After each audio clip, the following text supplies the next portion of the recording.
sir abortion pill খালে মানে তাৰ সাইড ইফেক্ট কি হ'ব পাৰে মানে তাৰ বিষয়ে অলপমান কৈ দিয়কচোন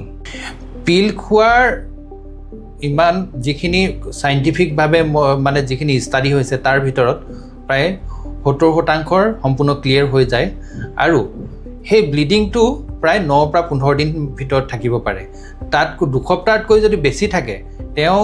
চিকিৎসকৰ ওচৰত কাষ চাপিব লাগে তেওঁ যদি আৰু অন্য ধৰণৰ কিবা বেমাৰ আছে যেনে টেষ্ট গুড নমৰা বেমাৰ থাকিব পাৰে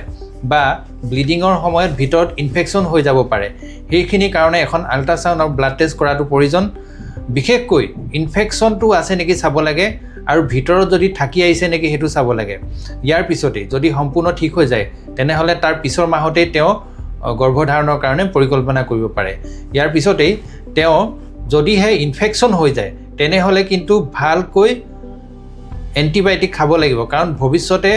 যদি ভিতৰত যদি ইনফেকশ্যনটো বাঢ়ি যায় তেনেহলে টিউবগিটা ব্লক হোৱাৰ সম্ভাৱনা থাকে আৰু তেতিয়া তেওঁ ভৱিষ্যতে